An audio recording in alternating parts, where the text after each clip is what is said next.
ईश्वर ने सिर्फ एक ही धर्म का जन्म दिया, मानव धर्म। और मानव धर्म की 2 जाति, स्त्री, पुरुष, किन्नर।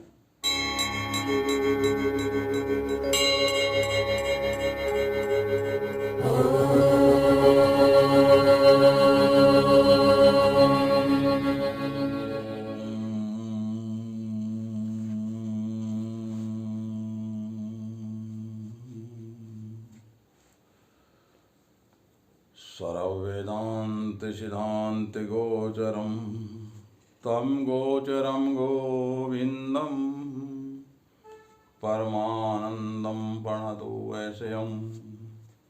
ओम शांति शांति शांति। तो हमारा प्रश्न पीछे से भी अच्छा चला रहा है। सभी मानव प्रेमी से आशा करेंगे कि अपने मानवता पर ध्यान दें। भगवान आदिगुरु शंकराचार्य जी ने बहुत अच्छा जो है कहा है, दुर्लभम त्रिवेद देवानुग्रहेतुकम मनुष्य त्वं मुमुक्षु त्वं महापुरुषं से।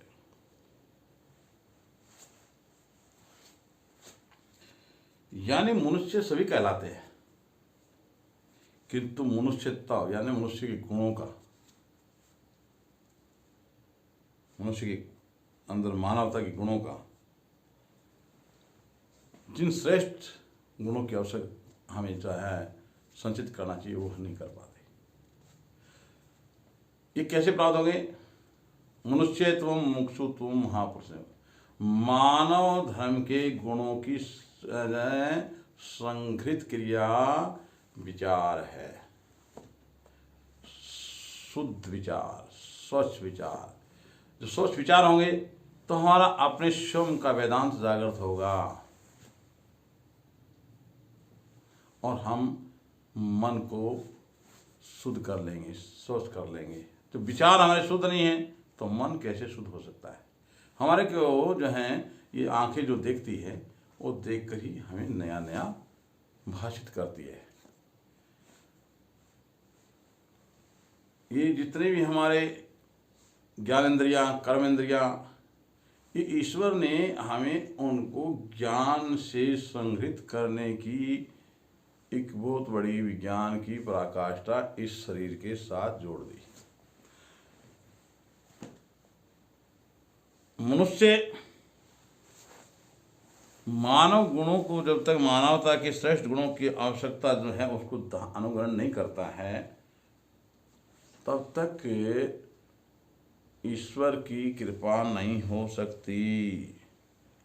इनके लिए साधारणतया मुमुक्षु होना, ईश्वर की चाहत, प्रभु से प्रेम, यानी अपने आप को सिद्धांत, स्वच्छ विचारों की ओर, शुद्ध मन की ओर धारण करने की क्रिया को जब लागू करता है तो उसके अंदर मानव गुण उत्पन्न हो जाते हैं।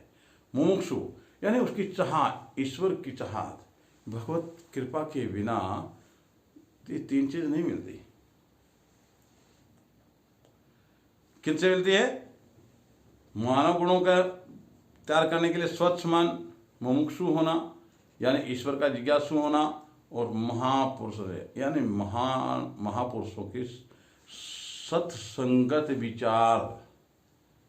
सत्य संग का अर्थ है सत्य की संगत के विचारों को अनुग्रहित करना, मन की जो है कल्पनाओं पर अंकुश लगाने की क्रिया महापुरुष सत्संग। यानी गाना बजाना सत्संग एक जो है हमारा मनोरंजन ज्ञान है, उससे हम रोमांचित होंगे तो कुछ क्षण का होता है। यानी संगीत एक विज्ञान है, संगीत के सामने जो है अन्य सभी प्राणी भी भाव विभोर हो जाते हैं। आप देखिए बंसुरी बीन बजाता है तो नाग भी नाच उसके सामने डोलता है। यानी संगीत एक मनुष्य की या हर प्राणी की क्षण भंगुर क्रिया है। वो कुछ क्षण के लिए बहुत प्रसन्नचित हो गया, परंतु जैसे संगीत बंद हुआ तो उसका हम उस संगीत की ध्यान दें कि जो हमारा संगीत बजता ही रहे और हम उस मस्ती में मस्त हो जाए। ऐसा महापुरुषों की सत्संग से प्राप्त होता है। तो हम चर्चा बहुत अच्छे से करते रहे कि जो मनुष्य होने का भावार्थ क्या हुआ, यानी कीट पतंगे पशु पक्षी आदि नाना प्रकार की योनियों में सभी प्राणी हैं। हम और उन प्राणियों में अंतर क्या है? खाते पीते वो है, चलते फिरते वो है, सोते जागते वो हैं, बच्चे उनके होते हैं, भूख प्यास उनको लगती है, गर्मी सर्दी उनको लगती है, धूप छाया वो जानते हैं। हम और उनमें अंतर क्या है? क्या सोचते हैं? विचार करना चाहिए कि उन प्राणी और हम मनुष्य रूपी प्राणी के अंदर अंतर क्या है। हमारे पास विशेष चेतना की क्रिया का होना ही हम उससे अपने आप को अनुग्रहित ईश्वर के प्रति कर सकते हैं, जो अन्य प्राणियों में नहीं होता। ज्ञान शक्ति अन्य सभी प्राणियों में है, ज्ञान शक्ति सभी प्राणियों में है, उनके अपनी सीमाओं के लिए जो जरूरत है। मनुष्य के पास वो ज्ञान शक्ति जागृत हो सकती है जिससे वो अपने आप बैठे बैठे संपूर्ण विषयांतर रहस्य को जानकर अच्छे विचारों को पैदा करना शुरू कर दे। स्वच्छ मन, शुद्ध विचार, शुद्ध विचार, स्वच्छ मन, ये प्रकृति को परा और अपरा दोनों की परिभाषा के दो ही पहलू है। इन्हीं से ही वेदांत के सिद्धांत सूत्र है। वेदांत ही सनातन है, यानी ईश्वर का सबसे श्रेष्ठ वाक्य वेद है। और वेद में इस मनुष्य की पूरी संरचना को बड़े एक एक उंगली के यहाँ नाखून से लेकर यहाँ से लेकर एक एक रहस्य के ऊपर उन्होंने सनातन, नित्य शाश्वत व सनातना, मैं नित्य हूँ, शाश्वत हूँ, सनातन हूँ, यानी कभी समाप्त नहीं होने वाला, यानी हर आपके दादा परदादा उससे पीछे की भी पूर्वज थे आप है। तो वो इसका अर्थ सनातन क्या हुआ, यानी हमारे दादा का परदादा का दादा, दादा का पिता, पिता का हम, हमारा फिर बेटा, बेटा का बेटा, चल गया ना। ये है सनातन धर्म की सबसे बड़ी प्रमाणित क्रिया सामने है, जिसको जानते हैं हम कि हमारे दादा थे, पूर्वज थे, हमारे पोता परपोता है वो हमारे हैं, वो दादा भी ये कहते हैं हमारे हैं। तो ये ही कभी समाप्त ना हो। और उसमें सनातन में वैदिक धर्म, सनातन में वैदिक धर्म, वैदिक धर्म क्या है? वेद के द्वारा उत्पन्न है। वेद हमें किसी प्रकार के भटकाव की प्रेरणा नहीं देता। वेद हमें एक स्वच्छ मन और शुद्ध विचारों पर आरूढ़ होने की सकारात्मक ऊर्जा को प्रदान करने का काम करता है। वेदांत में जो है एक एक शब्द ने हमको ये चेतावनी दी है कि हे मनुष्य, अपने आप को स्वयं से पहचानो कि मैं कौन हूँ, मैं कहाँ से आया हूँ, मुझे सत्य असत्य के दो पहलुओं में खड़ा होकर निर्णय लेने की ज्ञान शक्ति को पैदा करना मेरा कर्तव्य है। मैं उसको कभी कर नहीं पा रहा हूँ, यही मेरी सबसे बड़ी भूल है। और यही भूल पुनरति मरणम पुनरति जन्मम, यही भूल से होता है। जैसे हमने सोचा कि ऐसा हो, तो आपका उस एक रिकॉर्ड में लिखा गया, आपने ऐसा सोचा। अब आप कहेंगे क्यों आप पुराचीन कई ग्रंथों के अंदर जो वर्णन आया है वो सब ग्रंथ जो है धीरे धीरे एक सभी शास्त्रों के रेखा बना के खड़े हुए। और शास्त्र क्या है, वेद क्या है, पुराण क्या है, यानी सभी पुस्तकें शास्त्र सिद्ध हो गई। मैंने जो लिखा तो मैं कहूँगा हाँ मैंने बहुत अच्छा लिखा है, और आपने कहा स्वामी जी बहुत अच्छा लगा और 10-20-50,000 लोग मेरे उसी की गायन लग जाए, यही एक पंथ, एक संप्रदाय बन जाता है। वेद ने किसी पंथ और संप्रदाय और निर्णायक मोड़ को जो है निरूपित नहीं किया है, उसने एक समानांतर दिशा में निरूपित किया है कि ये मनुष्य तो अपने आप को पहचान जाग। अरबों वर्षों में आप सोचिए, सृष्टि आज नहीं बनी है, सतयुग था भाई, मैंने तो पढ़ा ही बात बता रहा हूं, तो मैं ज्ञानी तो नहीं कह सकता अपने आप को। सतयुग था, फिर त्रेता आया, द्वापर आया, फिर कहते कलयुग आया, ये सब बातें सुनते हैं, पढ़ते हैं, परंतु एज का आकलन अगर हम जो है देखिए भी कब से बना है, तो इसका कोई हमारे पास प्रमाण नहीं है। अरबों वर्षों से लंबा चला रहा है मनुष्य जगत। कितनी बार जो है बीच में विश्व युद्ध हुए, भ्रांतियाँ हुई है, ग्रंथों को लूटा गया है, नष्ट किया गया है, तो वो हमारे पास प्रमाण नहीं होते हुए हम लोग सिर्फ एक उसका आकलन करते हैं कि अरबों वर्षों से मनुष्य बना है। और मनुष्य कहता है मैं बहुत समझदार हूँ, सभी मनुष्य कहते हैं, मैं भी कहता हूँ मैं बहुत समझदार हूँ। यही हमारी सबसे बड़ी भूल है, यही हमारी सबकी भूल है। क्यों भूल है? सबसे बड़ी भूल कि अरबों वर्षों में हमने किया क्या, जो चला रहा उससे हटके हमने क्या किया।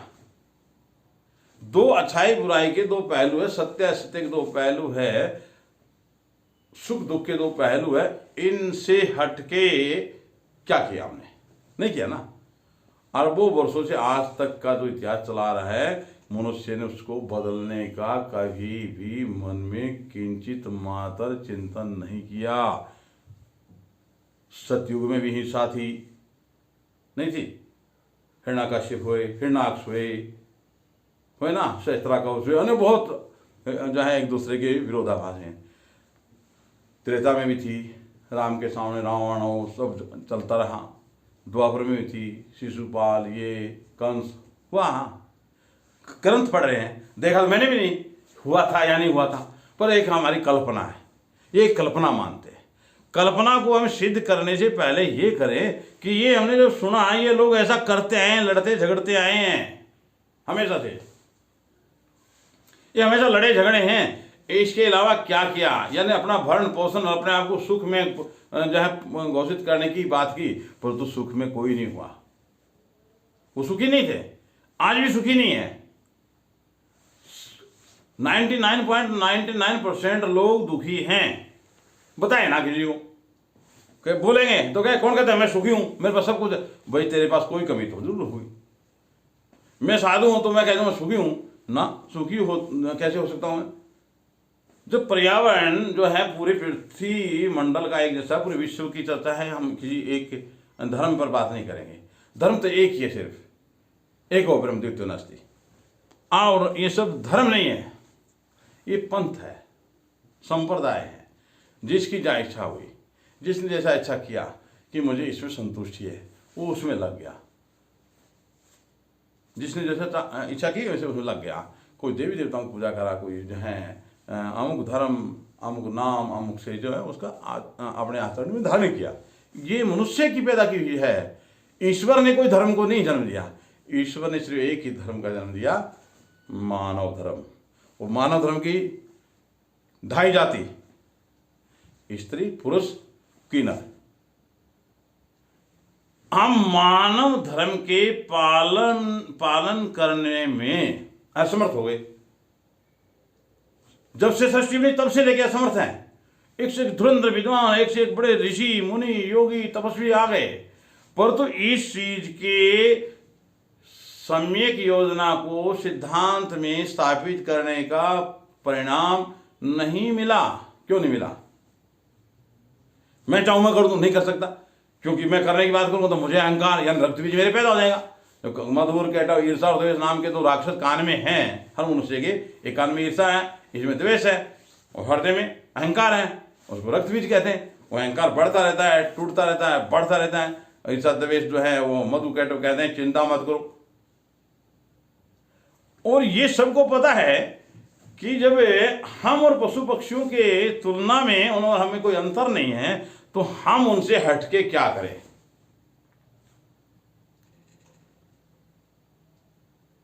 उस पर हम कभी दिमाग की चेतना को अनुग्रहित होने के लिए प्रेरित नहीं किया।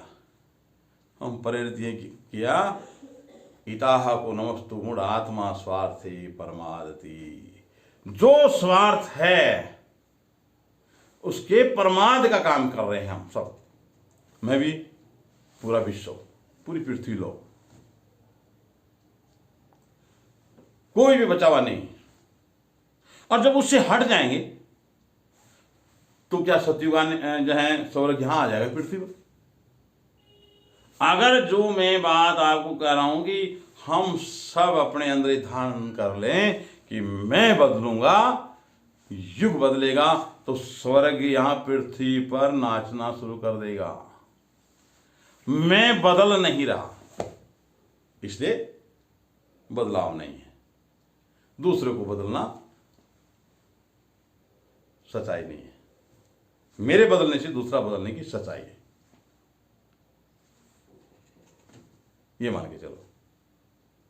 जब हम अच्छे विचारों में डूब जाते हैं, स्वच्छ मन हो जाता है, प्रेम बढ़ता है। ईश्वर ने उसको भी बताया कि प्रेम, मुझसे प्रेम करना है तो मैं सब में हूं, तुझ में, मुझ में, सब में, यहां वहां, सब कण कण में मैं हूं। क्योंकि वो वायु स्वरूप है। वो वायु ही सब समस्त प्राणियों को प्राण संचालित करती है, प्राण वायु। वो ना दिख रही है, ना आते दिख रही है, ना जाते दिख रही है। और हम उस पर ये ध्यान नहीं दिया कि वो कौन है जो आ रहा है, जा रहा है।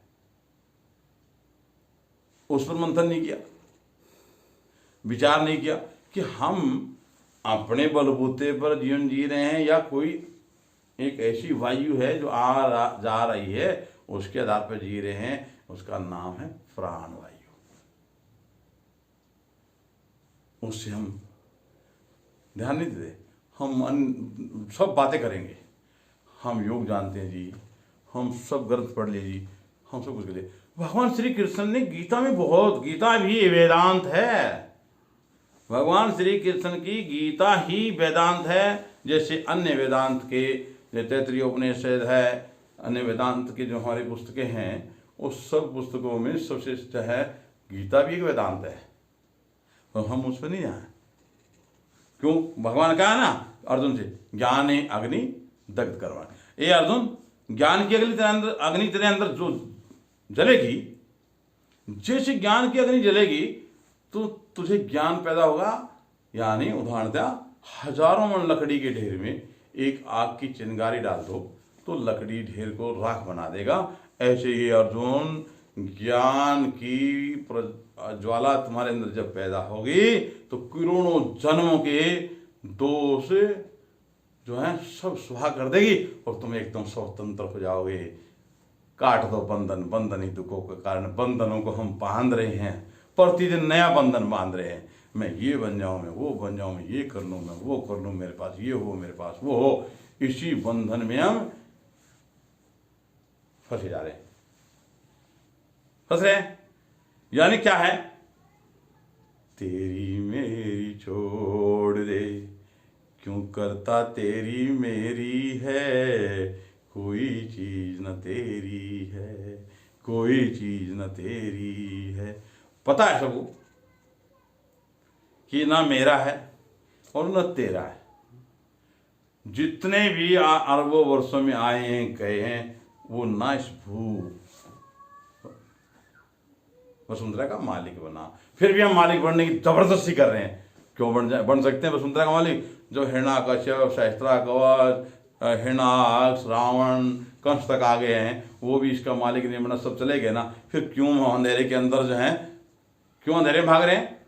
हम प्रकाशित हों कि सभी प्रेम करो, सभी से अच्छे विचारों को पैदा करो, सब मिलकर प्रेम की पराकाष्ठा को जिंदा करो। यही सत्य है, यही सत्य है। इसलिए हमें ईश्वर को सत्य प्रेरणा स्तोत्र ज्ञात करने की क्रिया का नाम ही सत्य है। यानी हम सब मिलकर प्रेम से हरिओम तत्सत, हरिओम तत्सत, हरिओम तत्सत। हरिओम। स्वामी जी का बहुत बहुत धन्यवाद। मानव के लिए, मानव चेतना के लिए आपने जो शब्द कहे हैं उसके लिए मैं सभी जन समुदाय की तरफ से आपको धन्यवाद देता हूँ और आपके चरणों में शीश नवाता हूँ। हरिओम, शुक्रिया। हरिओम, हरिओम। नमो नारायण स्वामी जी।